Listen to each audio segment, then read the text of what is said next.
Hey y'all! So, haven't made a video in a long time, feels like. I think the last one we made was winterizing the camper, and we just let it sit because it's cold and we have a house now and nobody's come to visit. I mean, Granny did, but she stayed at a hotel. Everything's been fine, so I have upgraded the tow vehicle.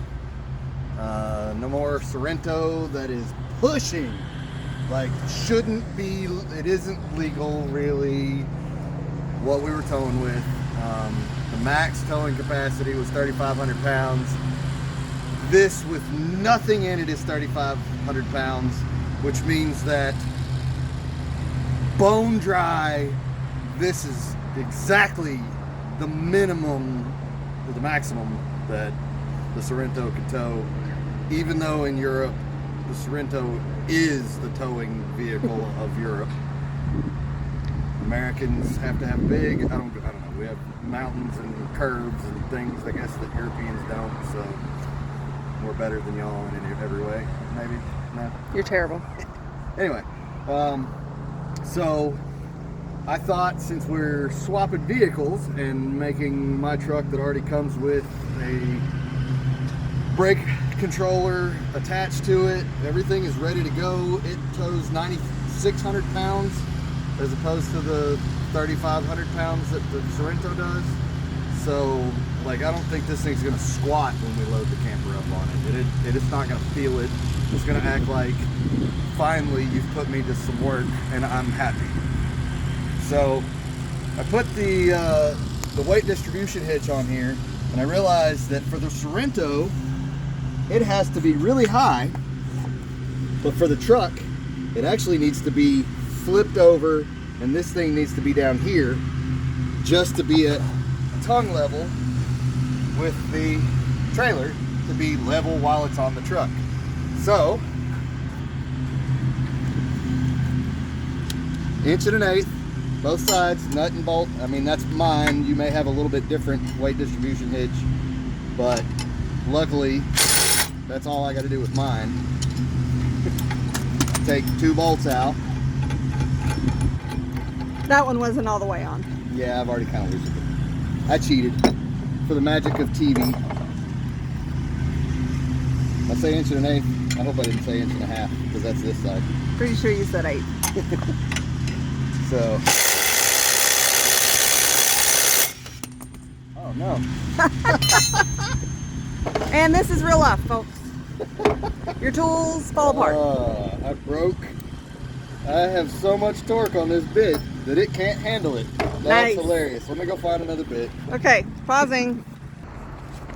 Okay. I don't have any more bits, so I'm gonna have to do this with muscle. But some of y'all probably only have muscle. You don't have any bits anyway. So I will do this by hand. This is why I like my tools. But as soon as we get this done, I will go back to Lowe's today and buy another one. So, this end seems to be the hard part.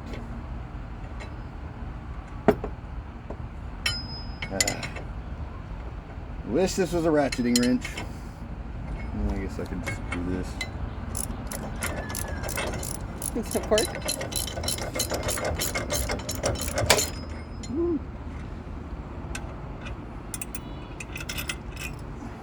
Bruno's making his debut. Hey, hey. We don't talk about Bruno. Sorry, guys. So, the weight of it is making that bolt really tight in there.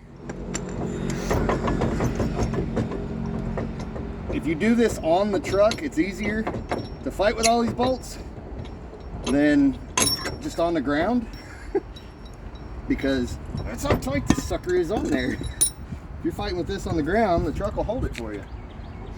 So, now we do that, and we'll flip this over, go the other direction with it.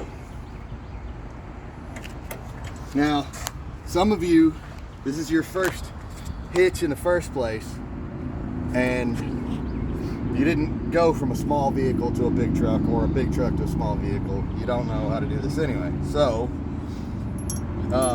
This piece here levels it. The more washers in there, I mean, this one can be adjusted to stick it out a little bit further back, to adjust left, or level basically the whole thing. Luckily it's pretty close as it is, so I'm going to leave it alone. But if you needed that information without me actually doing it for you in the first place, there's your info if you need it. If this and this doesn't really line up with that and you need it to come up more or down more, once you've got this on here, you can still adjust it with that bolt there to tighten it or loosen it. So there is still capabilities. Hopefully the pinging doesn't stop you from hearing me. But there are ways around everything. There are tools for everything. You just got to know what tool and what way to do it. And not break the only tool you have. Try not to over torque the little chintzy. I mean, obviously this wasn't meant for torque anyway. It was just, I don't know why they make them 4 1/2 inch when clearly it's not 4 1/2 inch, but I have used it for a long time, so clearly even the non-heavily torqued ones can be abused for a while. All right, let me tighten this up, and then we'll show you a little bit more in the video. Okay, so magic of TV. It's on. It's tight. I'm gonna back the truck up to it, and you're gonna hear my wife tell me to stop right as I hit the camper. You wanna get your pop so it don't spill? It's fine. Okay.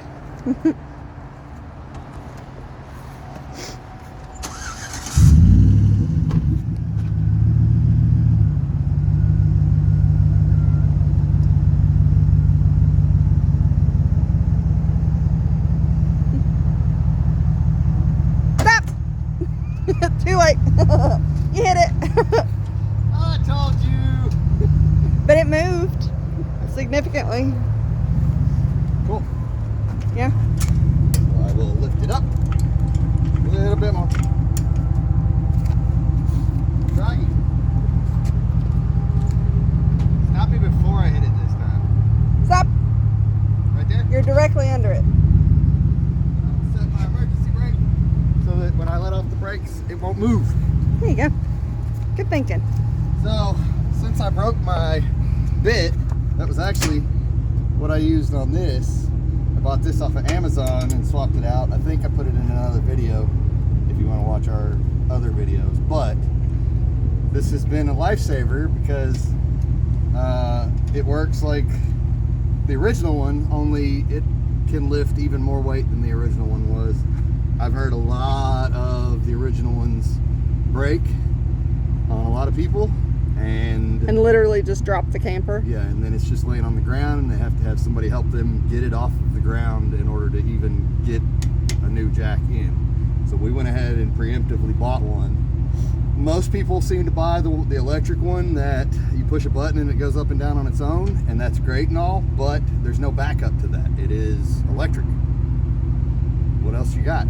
Battery operated, battery goes out, you have generator out of gas and no power wherever you're at, then it's stuck. I mean, yeah, maybe it works when it's plugged into the truck. I don't know. I prefer to have this as backup, and this is the same bit on my drill as the back scissor lift, or levels, jacks, whatever you want, jack stands, whatever they are that attach whatever they're called. In the back? Yeah, those things. They're back there. He's already got those up. They're back there. But yeah, that's the same size as this piece right here. So I use one drill for all three as I'm leveling it out, setting it up. Which means after this, we're gonna go buy a few of those. Yeah. And keep some in the camper. Yeah, they were Harbor Freight specials. I mean, you know what? Actually, I think that one was exactly a year old. So every year I buy a new one. I guess that's how it's gonna roll. So, and it's been used way more than just this camper. So it's a good thing to have. And we'll buy a bunch more from Harbor Freight again, because I like Harbor Freight. So, lower it down, lock it in place. And yep, I'm gonna have to move the truck up just a tiny bit to get it squared into the thing.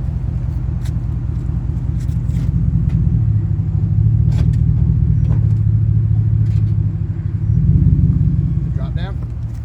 I think so. I don't know what I was looking for. Should have moved. There it is.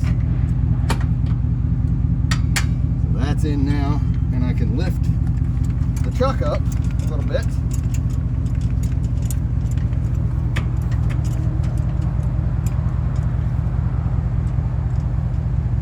Oh, and by the way, I don't think I actually said it. I knew I had to flip this over, but there are several settings to go up and down.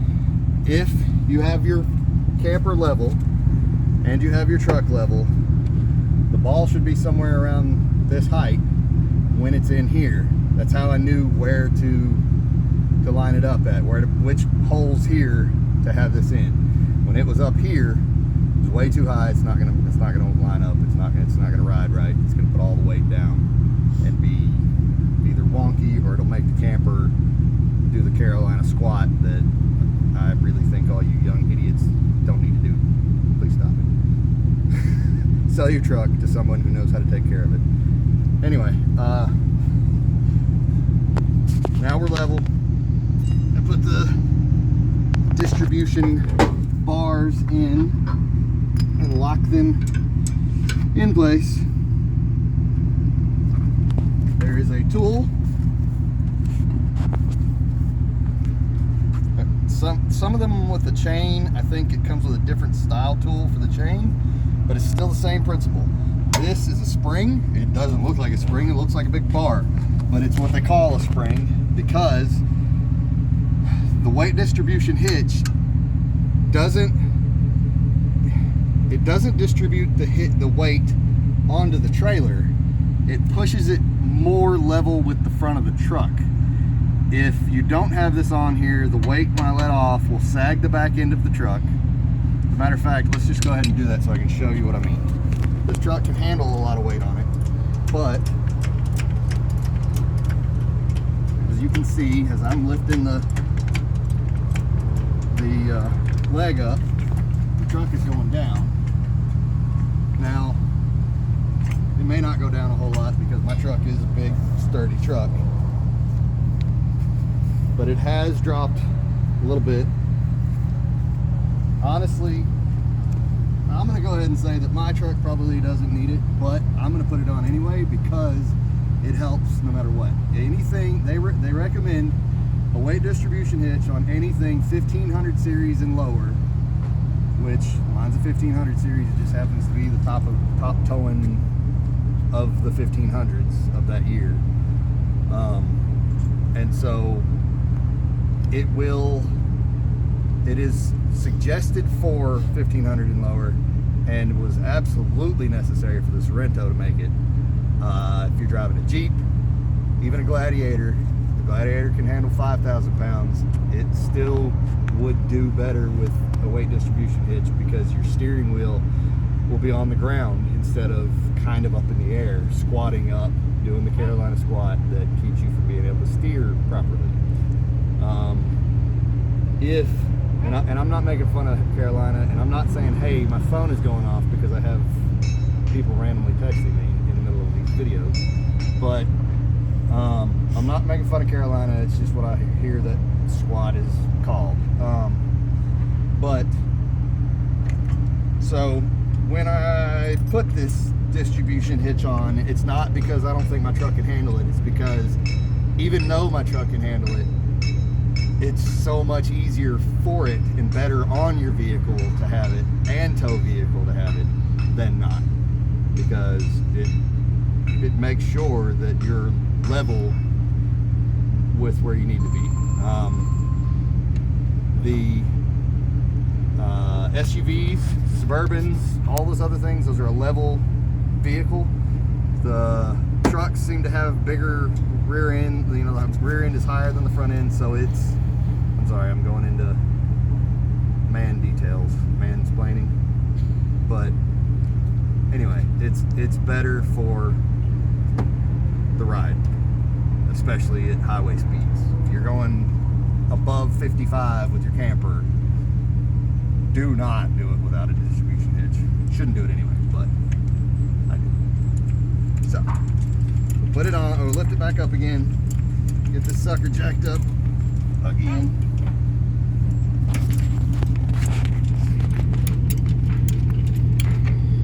Sorry, I thought I had a spider web on my armpit. Freaking out and going, ah! So, happened to use the jack well enough. This goes in, flips on. That sucker's on there. Do it on the other side.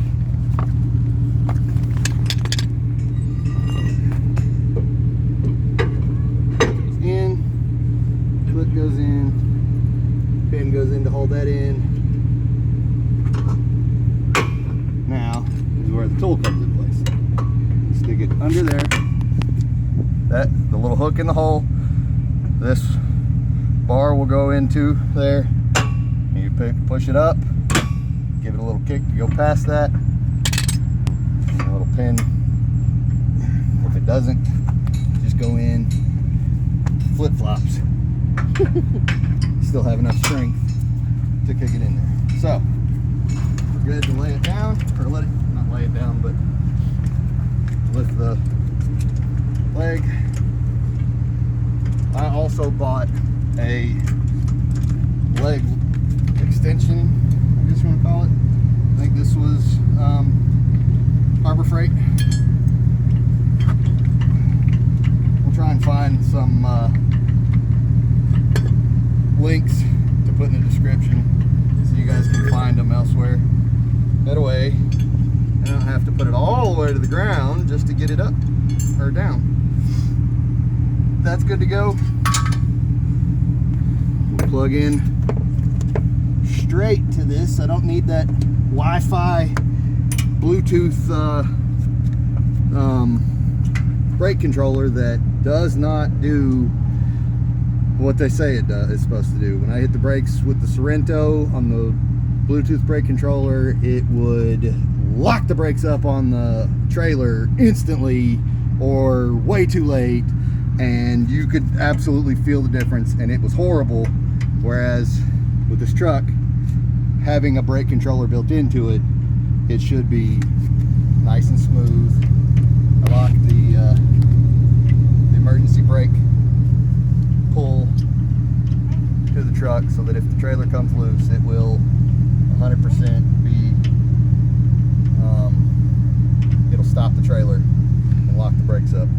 That's what that's for, so that it doesn't just keep rolling on by and hit people and everything. It stops in the middle of the road and everybody can hit it instead. So,